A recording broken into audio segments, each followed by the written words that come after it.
Siku ya pili asubuhi katika pitapita zake, Judy alikutana na mtu ambaye alimuita na akiongea naye kwa utulivu kabisa. Alimwambia binti mdogo, usije ukakata tamaa katika ndoto zako. Mimi nipo kwa ajili yako na nitakusaidia. Judy alishangaa, kwa nini unisaidie? Wewe ni nani? Unataka nini kutoka kwangu? Alimwambia, usiniogope. Mimi ni mtu mwema na ninaitaka mafanikio yako kuyaona yakizidi kuendelea. Mtu huyo aliyekuwa akimfuatilia Judy kwa bidii zote, alimfuata taratibu na kumkabidhi mkopo mdogo bila riba. Alimwambia, ninakukopesha huu mkopo kwa sababu naamini tabia yako ni nzuri na si kwa sababu una mali, bali naamini wewe ni binti unayejitambua na utakayeweza kuipigania ndoto yako. Judy alitumia fedha hizo kwa umakini na biashara yake ilianza kukua taratibu.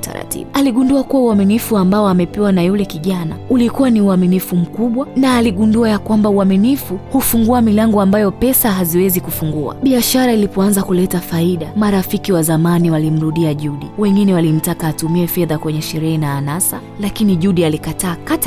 Alijisemea moyoni ya kwamba sitaki kurudi kule nilipotoka kwa sababu ya maamuzi mabaya na upumbavu wangu. Bali aliendelea kujiwekeza kwenye biashara zake na aliendelea kujikita kwa umakini mkubwa sana. Baada ya miaka 2 baadaye, Judy alifungua duka lake rasmi. Alimwalika bibi yake kwenye ufunguzi. Bibi yake alitokwa na machozi ya furaha na kusema ya kwamba, mjukuu wangu, leo nimeamini kuwa umaskini sio mwisho wa maisha. Judy akawatazama vijana wote waliokusanyika na kusema, usikubali mazingira yako ya leo yaamue mwisho wa maisha yako. Elimu, bidii, uaminifu na subira vinaweza kukutoa kwenye umaskini na kukupeleka kwenye mafanikio makubwa usiyoyatarajia. Safari ya Judy ilikuwa ndiyo kwanza imeanza, kwani mbele yake kulikuwa na changamoto kubwa zaidi kuliko alizowahi kuzipitia. Aliingia kwenye maisha, alipata mpenzi. Je, ilikuwaje baada ya kuingia kwenye ulimwengu wa mapenzi? Usikose kufuatilia kisa hiki cha kusisimua ili upate kujua nini kilimtokea binti mdogo Judy baada ya kuingia kwenye ulimwengu wa mapenzi. Kaa tayari, subiri kwa kusikiliza sehemu ya 6 ya kisa hiki.